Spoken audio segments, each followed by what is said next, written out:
see that you say we're not live yet, and all right. So now we're going live now, but I don't know why I can't hear you. Can you let guys? I've just popped on live. Can you let us know? We can't see nor hear him. See, they can. We live. Now let me know. Is there audio from me? I think you broke something. I might have broke something. It's because I. Someone can see and hear both of you. All good. Well, I can't hear you. What? Yeah, that's what I thought, because I can hear you, Aaron. Hello, hello. Hello, testing. We're just testing, guys, because we've broken something on YouTube. They can hear both of us, but they can't hear. I don't hear you, nothing. Aaron. Yeah, Aaron can't hear me for some reason. I'm just trying to see if we can get this working. I don't hear any. I don't hear David, guys. Sorry. Invite people. Something broke. Settings. Yeah, that's weird. Let me try. Bear with us, guys. We're just trying to sort this out. For some reason, Aaron can't hear us. I did blow up the internet. I'm going to try a different browser. That's weird, isn't it? I don't know why you can't. I'm going to try a different browser, David, see if it works. Now you'll have to leave, won't you? I think, or do you? I'm not sure. So why Aaron's gone? I don't know what happened there. Okay, I can hear you. Can you hear me now? Yeah, I had to use a different browser. You broke my browser, man. Oh, that's weird. I was getting that excited after the Profoto talk that I quit the actual whole thing. So I thought, oh no, what's going on? Funny. David's all, what's that button do? Bloop. Yeah, so I actually turned off the whole broadcast. So I pressed the end broadcast instead of just end the live session, because when you bring up a page, a web page, you have to stop it from showing. And I clicked to end the thing, and that's why. So we were talking about the cheap knockoff batteries. Yeah, and I asked you if you used them before, and why don't you use them? Because I don't use them when I'm doing pro work, but I do had some in the past for personal stuff and backup.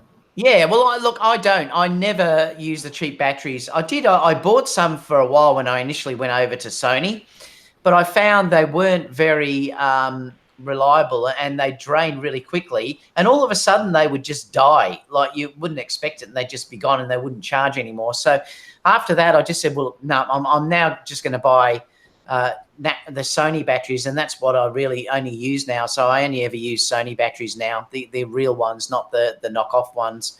I noticed Gerald was talking the other day, though, there were some that now that work with the Sony.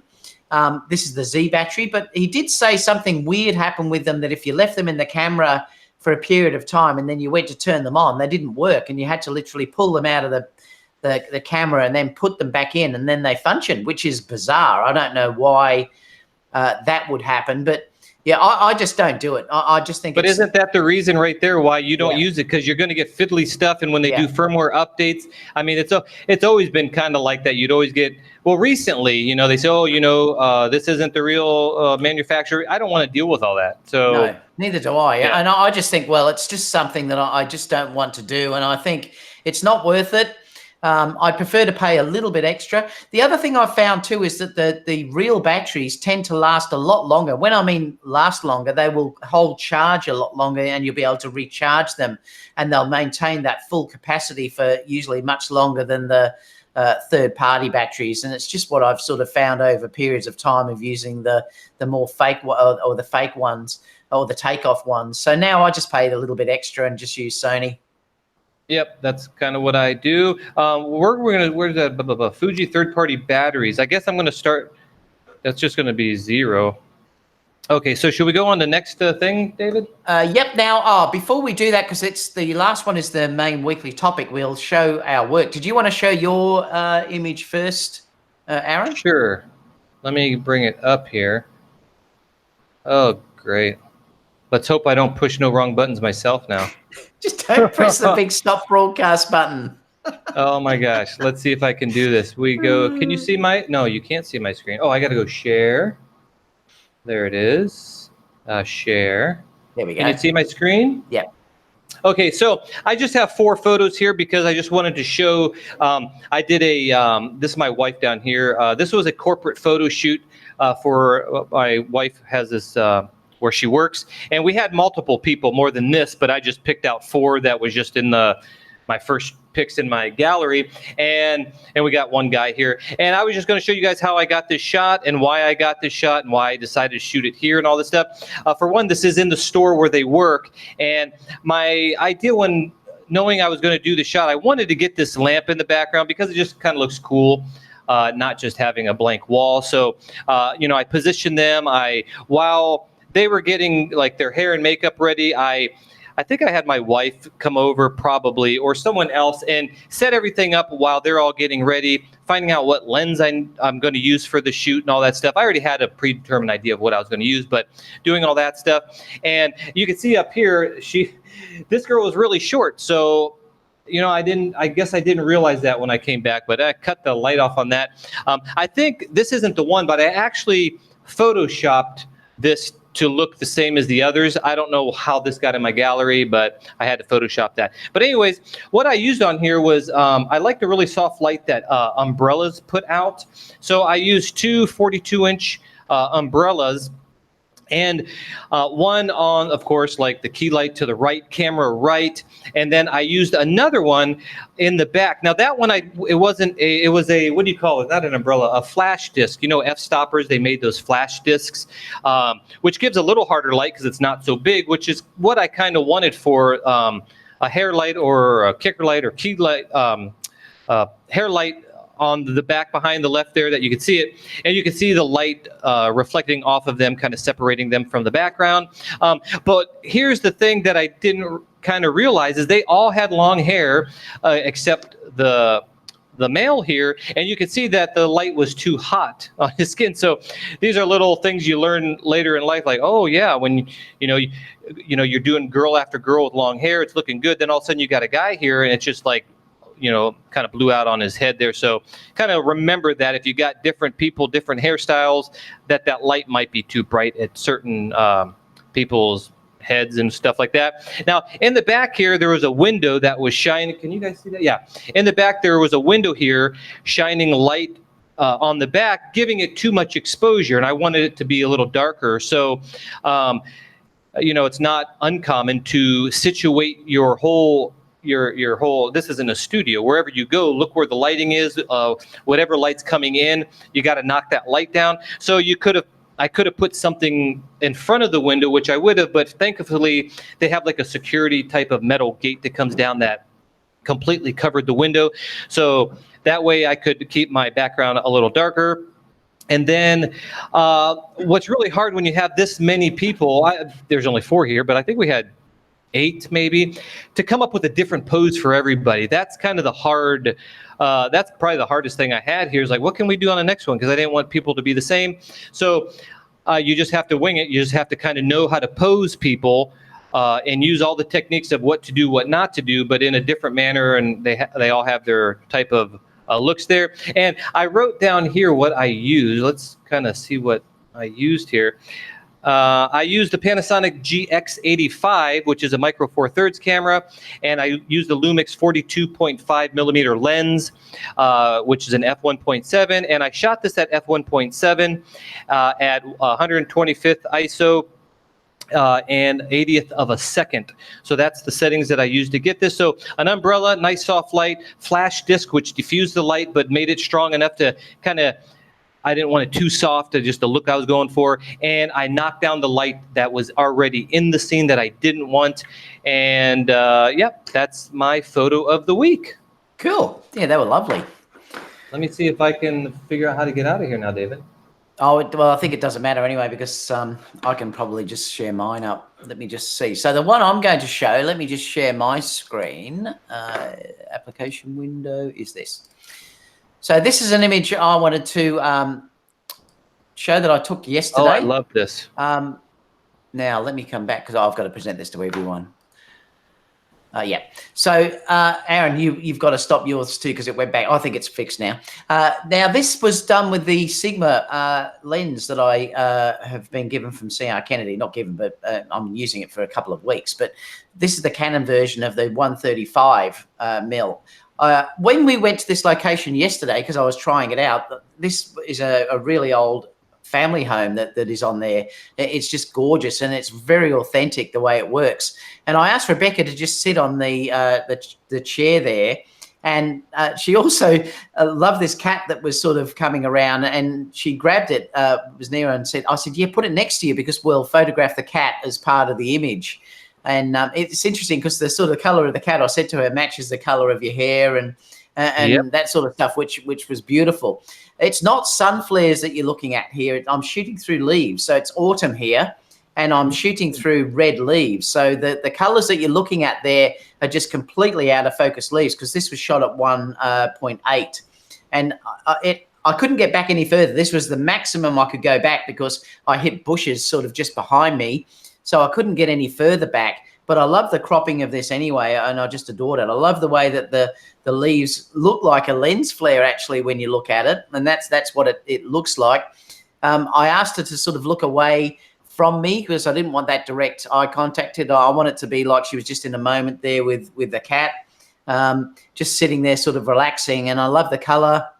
It's very soft due to the fact that I was shooting through those leaves. The eye autofocus worked amazing considering those leaves were in front of me and basically directly in front of, because there was branches and leaves sort of coming all over this. And you can even see through the cat there that it's very soft. And that's due to the fact that there's branches and leaves and stuff all over this. But it nailed the focus. And I was really impressed with, like I said, I was really impressed with how the Sigma 135mm worked with that adapter.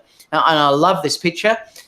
Stay tuned for this video to be shown later on. There's many more of these images that I'll be taking because we went around the whole property. It's stunning, the Lavandula Swiss Italian farm. So stay tuned for that in the coming days. Natural light was used here, so no flash. So this is just lit up all from natural light, just because it was quite sunny. This had a veranda and it was quite sunny with the light coming in from the veranda, and that's what's lit her up. And I think it's lit her up beautifully. And this is where I'll say I'll always look for natural light first, rather than looking for adding fill light when I don't need to. And this is the beauty of using natural light. You get that lovely soft look that you get there that would be hard to replicate with flash. It would be really hard, actually, because it would probably be a lot more contrasty, and that's not what I was after. So yeah, so that's that one. I love it. It's got a lot of positive comments all on the web, so really happy with how that turned out, Aaron. Yeah, I don't know if it was by design, but as you know, I like to color coordinate the model's clothing with the backgrounds and all that stuff. And it just so happened that her hair with the autumn leaves and the gray, I don't know if those were boots or stockings or whatever. Stockings, yeah. Yeah, it's a really nice shot. And man, we've talked about this so many times that I've when I first started photography, I was always like, oh, I got to learn flash and where do I stick the flash? I'm always just like flash, flash, flash. That's what pros do. But as I got better, it's like, oh man, natural light is just so much easier, when you have it. And it produces, like you just said, you could not recreate that unless you had a huge softbox or a big scrim shoot. I mean, it's ridiculous. So yeah, it came out really nice. I love that. And the cat was just happened to be there. That was really, really cool. Yeah, it was great. I'm really happy with how that turned out. Love it. Now, the last story, well, this is news story of the week. We were going to discuss this. Let me just quit that there. Let me open it up and I'll start talking about it. So it was Jessica, I think it's Kabisi, I think I'm not sure how you pronounce her name correctly, but she's done this 5-minute video, and we've sort of talked about this before, but I thought it was really interesting that it seems to be becoming more and more prominent now that, you're getting a lot more photographers joining the marketplace. See, years ago when you were dealing as a photographer, you never had to do this because there was a very high skill level required to join it. In other words, when you were dealing with film, people just wouldn't do film unless they really knew what they were doing, because you didn't know what you were going to get. So in other words, you had no idea what you were going to get out until you got the film developed. So there was a high learning curve. And there was a big learning curve to get in. Well, that's no longer there. I'm not saying you're a good photographer when you first start, but there's not the learning curve that there used to be there. And this is one of the problems now, because it's interesting. She was saying that one company was, where was it? Because I read it down. Oh, here. It says, she says she was motivated to record the video after hearing of a photographer who was approached by a local business to shoot a fashion shoot for free. After rejecting the offer, the business got in touch with the photographer the next day and invited them to like the Facebook page of another photographer who did end up working for free, presumably for exposure. And she's said, we've got to change this. Put value to what you do, because we're not only affecting yourself and their livelihood, but other people's livelihood as well, because you are dropping down the expectations of all photographers when you do that. And she's saying he's calling for all photographers to unite and help create a rising tide that raises all the boats. We need to start demanding to be paid for our time and our work, period, she says, just like every other industry and every other job. And this is and I'll put, excuse me, I'll put the link down below, but this is quite interesting. And look, I know it's really hard for young photographers that are up and coming to try and get work. And this is what happens. They always end up working for free. But it's getting worse than that, because you're getting established photographers working for free for exposure. And that is where it's wrong. Unless you're really, really getting something major out of it, you really never should be doing that sort of stuff for no fee, because in the end, no one wins. And all you're doing is you're hurting your industry, you're hurting yourself, and you're hurting everyone else from making money. And the only people that win out of this are, say, these networks or fashion places that are getting all this stuff for nothing. And they know that if you won't do it, they know all they have to do is ask for someone else, and they're going to do it. It's different than when you're trying to start up and you're working for free. Like if you want to get into wedding photography, I've talked about this, that you should probably work for another photographer and do that for free to learn what they're doing, like be their second shooter, carry that photographer's bags for a while. That's totally different than selling yourself out for likes or whatever you want to do. Like, I'll give you exposure, because it doesn't work. They're not your real followers, the people you're going to gain. You're not going to get work from them. And you won't be able to get food or feed your family from that. If it keeps going like that, in fact, the whole industry will be destroyed, because there's going to be no money in it at all. So if you're intending to ever make money on this and make it a full-time business, for me, it doesn't matter so much, because I'm a lot older and I'm very well established, and I'll be fine. I mean, but if you're young and getting into this industry, you know, if you're only in your sort of early 20s or 30s and you want to make a career out of this, it's going to be incredibly hard when people keep doing this for nothing. And I am encouraging you to say no, that it's not worth getting likes, because likes will not put food on your table. They will not pay for your insurance. They will not pay for you to get new gear. And they certainly won't grow you. They may like you initially, but then they'll probably just drop you off anyway. And I've found, even with Instagram now, I've almost stopped liking people back, because I'm finding all that happens is I get a person that likes me, and then I'll like them back, and then I check using the apps I use, and the next day they've just dropped me again anyway.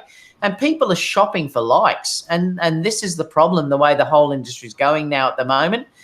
It's really frustrating me. And in fact, now I've almost stopped liking everyone on Instagram back, because I know they're just going to like me, and all they're after is for me to like them. And hopefully I won't notice that they haven't unliked you.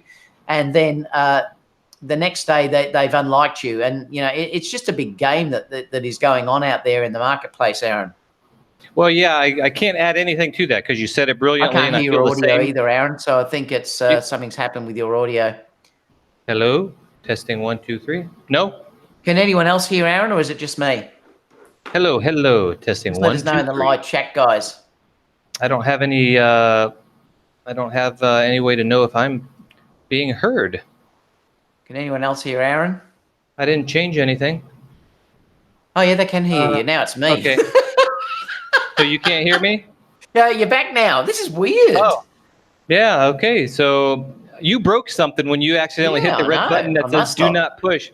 No, I can't add anything to what you said, because I completely agree. And as far as the Instagram likes as well, I only like, if, I get people to like me, and I always see like, well, who's liking me, because sometimes I do actually like their work and I'll like them back for that purpose only. But I don't just like people just because, and because like you said, it gets a little ridiculous. So I don't know how this would ever turn around. I don't see how it will ever turn around. I mean, you're going to tell me that all the photographers are, okay, we're going to make a stand. No, there's always going to be a bunch who aren't. So yeah, it's a tough thing, because camera manufacturers made cameras pretty easy to use, like you said, compared to film.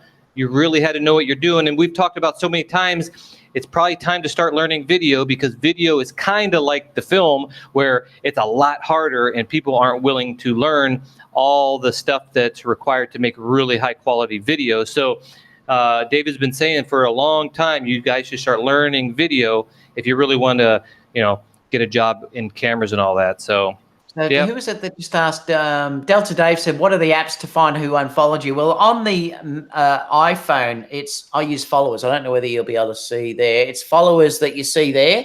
That's great. So you just open that up, and it will tell you when you open it. It will actually say, "You watch. I'll do it right now." Now it starts to read up in a minute. Let me see. It'll now analyze who has followed you, and I'll show you what it does. It takes a few minutes, so I'll just talk while this is happening, and I'll show you the exact thing that comes up. And I'll guarantee there'll be people that have unfollowed me.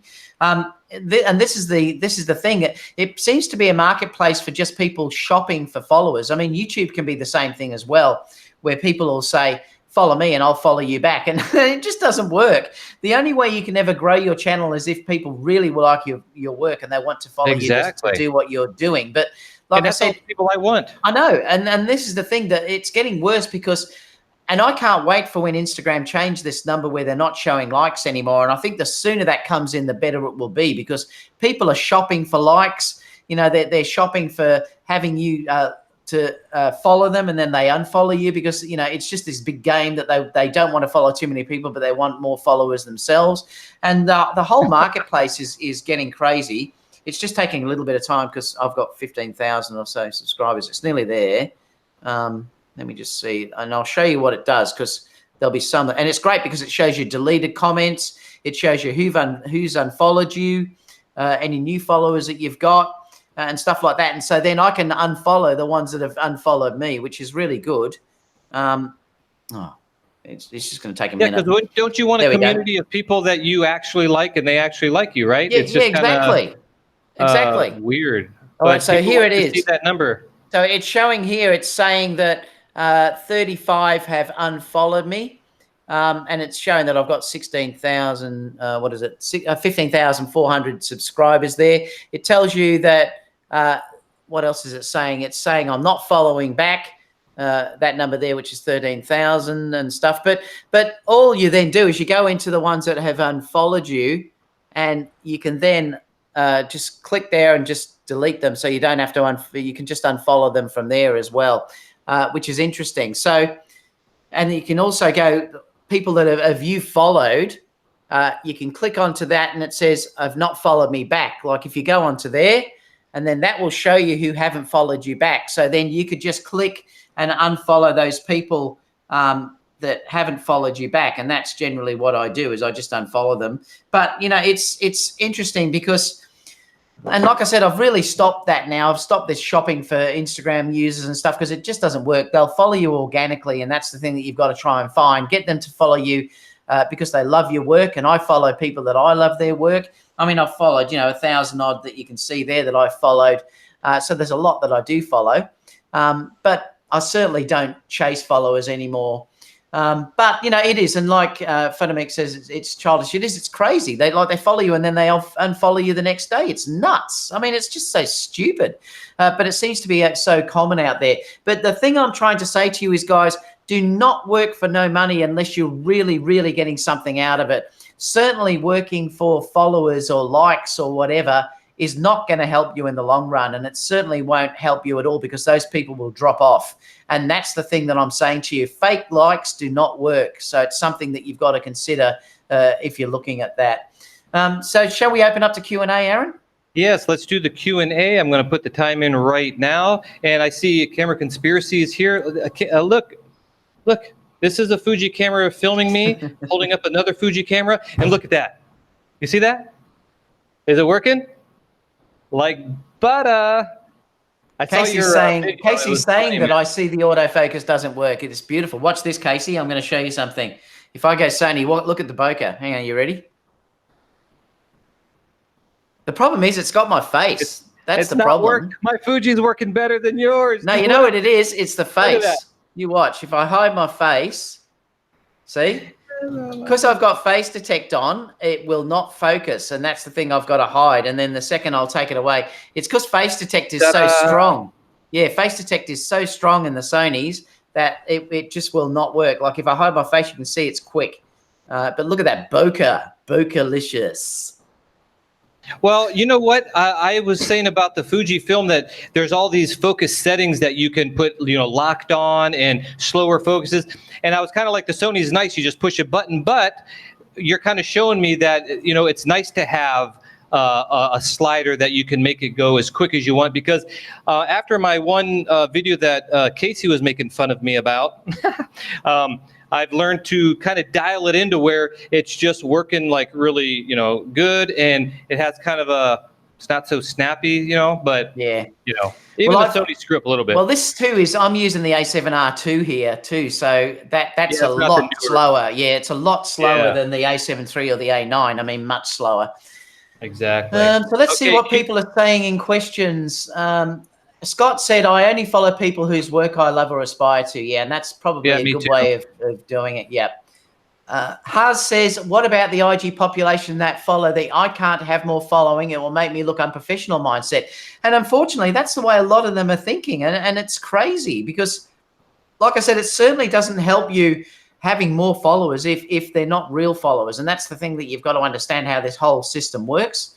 The real followers will always be more interactive in your chats. The fake followers and stuff won't interact with you. They won't have anything to do with you. So you're always better off. But like I said, the thing people have to understand is, and young people particularly don't understand that aspect of it, is that it doesn't feed you and it doesn't keep you living comfortably. It doesn't pay for your insurance. It doesn't pay for new gear and all that sort of stuff. It's all fake. And that's the thing that you've got to be careful with it. Exactly. Yeah, Camera Conspiracy says he gets more bokeh on his Kodak flip phone. I'm using an f2.8 16 millimeter. What do you expect? This thing right here, this is the bokeh master right there. That's the Viltrox 85 millimeter f1.4. That'll put some hair on your chest. Well, I'm using the 35 up here, and like I said, if you check how much that goes out, that's crazy. If you look at that, that's crazy. What is your set at right now? It's the 35 1.4. You have it on 1.4? Oh, it's a prime. Yeah, it looks nice. Yeah, so it's the 35 1.4. Let's see what else has got there. Yeah, so I'm sure Casey's having a go at you there, Aaron, not me though. I'm sure of it. Yeah. I liked his last video he did. It was kind of neat. Well, maybe it wasn't the last one, but the one he was making fun of me in it. Yeah, I saw that. That was good. I laughed. I put a comment saying, yeah, that's Aaron down to a T. And then what was the other thing? Bigfoot or something running behind the other guy? Yeah. Oh, my gosh. I love it. What else have we got? Camera Conspiracies, you're at F36. I love it. Langston says, reworking for free. Do you think that the photography industry needs to implode a bit to reduce numbers for it to really start to flourish again? The problem is, Langston, it's not going to happen, but people have to wake up or there's not going to be an industry. I mean, I can tell you the way it's going, there will not be an industry for young people the way it's going because there'll be no money in it at all. Like I've discussed with you with weddings that I think it was Gerald or someone, I can't remember, but they were talking about weddings no, it wasn't Gerald, it was someone in Europe. They were saying in that the weddings had dropped 50% in price over the last 12 months. So where they were charging $3,000 or euro, whatever it was last year, it's now $1,500. And this is because people are just undercutting everyone the whole time. And it reaches a point where it's going to reach a breaking point where it's not even going to be worth doing. And this is the thing that people have to start to wake up and say, well, if we want to have this industry treated like a professional industry, we have to act like professionals and not do things for free. Like if you asked a plumber to come around and fix your tap for likes, they'll laugh at you. They'll say, what on earth are you talking about? But I want you to replace my tap and I'll give you 1,000 likes on Instagram. They'll actually call you they'll say you're an absolute idiot because they're not in it like we are for this immediate love or likes that we're constantly striving for all the time. Yeah, They're in it they for the won't bow dollar. down to that. No, they Yeah. won't do it. But see, that's the thing is they have a skill that they actually have to train hard for. And the cameras are so easy to use now. Of course, there's good photographers, bad photographers, but it's just getting in the hands of everybody. And I remember not Philip Bloom. This was like 10 years ago when I was getting into video with DSLRs. Wasn't Philip Bloom. It was someone else. But they were like, when the T2i came out, with 1920 by 1080, 24p. A lot of the pros back then were kind of getting worried. They're like, oh my gosh, this is going to get in the hands of a lot of mediocre people. So we're going to start seeing a lot of crap video. That was their kind of take on it. But they were kind of right in the sense that that's what happened. You're getting a lot of course, crappy photography and video, but more people can do it easier for less money. And now you've got an overwhelming amount of people like we're talking about that will do it for free and won't charge. And now the other guy that's been, really learned his skill and did it, he's like, oh my gosh. So the Uncle Bob's grandson is going to do the photos with his T2i, and here I am, but they don't care because they want to just get it for free or really cheap. So I see it as a really big problem, actually. Yeah, because they want this instant gratification that they're chasing rather than money. That's the problem. And I mean, I don't mean to be awful, but this can be people, young photographers that are living home with their parents, and they haven't got any bills to pay or do whatever. They've got no financial worries at all at this stage, but they're not looking at the bigger picture, which is what's going to happen in 5 years' time when they want to be a professional photographer. Well, the market's not going to be there. And these are the people that I'm trying to say, guys, you've got to think about what you're doing, because yes, you might be after that now and thinking, oh, well, I can do it for nothing. But what happens when you want to do this for a full-time living? And it's not going to be there for you. And that's the thing that you've got to try and understand, that you're hurting yourself doing this and you're hurting everyone else doing this. So it's got to stop. And sooner or later, we all have to call it up and say, look, you shouldn't be doing that because you're hurting your own industry. And that's the thing that, you sort of have to think about. Just looking if there's any other things down here for people saying. I've had a few, sorry, I can't do the price moments lately. Now, if only my, GF knew that the photography isn't cheap. Girlfriend, I think it is. People that ask me to do their wedding or whatever will ask for videos also. Yeah, and that's true. That's one area where my business has grown because I offer video at the same time. So that has helped me an awful lot. And plus, I then don't have to work with other people. I can do the whole lot myself. So that's advantageous to me as well. Ben said one of the first things David taught me. Good on you, Ben. Hey, PhotoMX and now said Ben's it's doing really, really well. So good on him. PhotoMX says better start selling those presets. I know, I love it. And you know what? This is interesting because how many people lately have you seen, photographers particularly, offering workshops constantly? I mean, I want to do a beginning workshop that I might start advertising soon, but I usually do 2 a year. And they're usually in my winter months when I'm quiet because it's the only time they can fit in.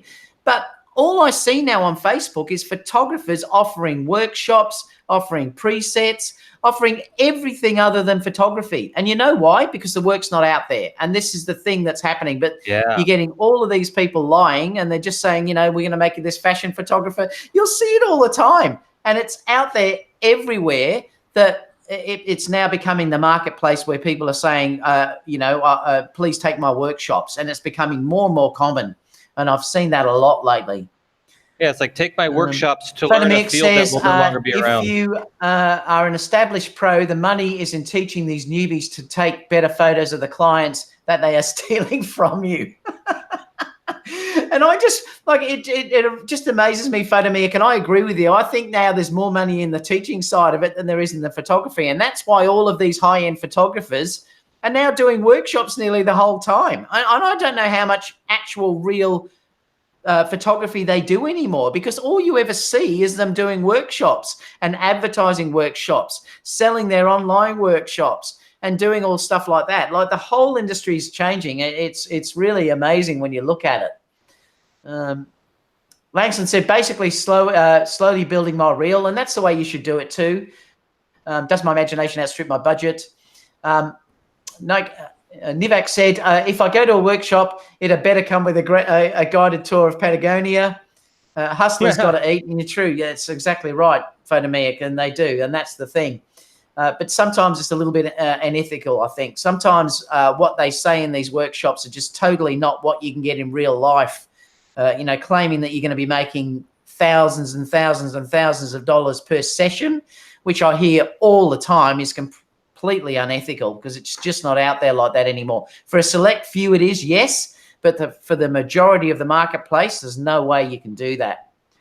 Oreo said, amateurs with cell phones who can't understand that they're not good enough, want to learn, and they're ready to pay. And that's why I started teaching courses lately. Sydney Image says, photographers have to keep creating value. Always been the case. Be creative and spend time building a future customer base. The problem is, though, Sydney Image, that I think quality has suffered. And this is the thing. I look at Facebook all the time, and all I ever see is people saying, oh, this image is amazing. It's beautiful. It's unbelievable. And I look at it and it's terrible. Yeah. There must be something in my browser again, Aaron, because your audio's gone. Yeah, can you hear me? Hello, hello, hello. But they can hear me, right? It's working, but yeah, just talk and I'll stop when you come on the screen. Oh my gosh. I know it's come back. Okay. Yeah, no, you're right about that. I've noticed that for a couple of years now. You just see really bad photography, and everybody's like, "That's the best thing I've ever seen in my entire life," and I'm like, "What?" So. Well, James said you need a mentor, not a workshop, and I agree with that. Like Ben also said, I hate the workshop environment. You're always fighting with 5 other people to get a shot. You're better off hiring a model, in my opinion. And in a lot of ways, I agree with that. You are better to spend that money to hire a good model, and you'll probably learn way more than you ever will working with multiple photographers. And you know the type. You'll do a workshop, and then all of a sudden you'll have someone that wants to dominate everything, and they push you out the way. They want to get to the front. You can't get anywhere near it. And then the really bad workshops are the ones where the teacher wants to get the shot himself. Usually, if I do workshops, because I came from a lecturing background and I taught for 20, 30 years, I usually will not shoot. I'll usually come back, if they're paying, I mean. If it's a paid workshop, I'll usually just direct and not shoot. And that's because I'm there for them. I'm not there for me to get an image. I'm actually there for them to get the image. I might do a shot to show them how it works, and then I'll step back, move away, and let them do the actual shooting. But you see some workshops you go, and all the lecturer wants to do or the teacher wants to do is get the shot, and they're in the middle, and everyone has to go around that person to get the shot. And, and it's, in some ways I believe Ben's right, that you are better off sometimes to hire a really good model and work one-on-one with that person. Oh my gosh, David, it's almost, this is the longest I've ever went. It's like 9:48. It's almost 2 hours. Yeah, we'll quit it because, well, we did have that, error. That red button press. Yeah. So stay tuned. What have you got planned for the rest of the week, Aaron? Just the stuff that Casey really loves, the Fuji film system. He wants to see more of my videos, so I'm going to make more videos for Casey. And autofocus test, so stay tuned. I've just got, obviously, these videos that I've got to put together for the Sigma that I'm doing. So I'm going to be doing that, spending a bit of time doing those 2 shoots I've done, because I've just done a studio shoot with them, and also the shoot yesterday where I was outside. So I've got to start editing those. I've got a couple of shoots during the week, and then next week I've got 2 weddings in a row, and then basically that's it then for wedding season, because we're going into winter for me. So I go into that little hiatus, which is good. I can catch up on everything. Apart from that, cool. I'll be back on Friday, obviously, for the Sony Alpha Rumors and News show. So stay tuned for that. And next week, this show will be on Aron's channel. Hopefully he won't press the stop button. And we'll see you all then. Hey, real quick, guys, go to the Facebook page, Photography and Videography School. And when you type it, you have to put the little and the symbol thing, not the A-N-D, just and the symbol, whatever that thing means, and or what it's called. And go there, because we got a lot of great community growing over there. We really get rid of all the the prima donnas, the people who want to trash your work and all that stuff. So get over there, like that over there, subscribe to my channel, subscribe to David's channel. Thank you guys so much for hanging around here. And a vlog test for Aron. Casey says, yes, it's coming with the X-H1 because it has image stabilization. but no flippy screen. Anyways, guys, that's it. We got to go. Talk to you later. It's been fun, David. Thanks again, buddy. See you, everyone. Bye, everyone. I'm going to press the red stop button now, so I'm heading out. See you in the next video, everyone. Bye. You can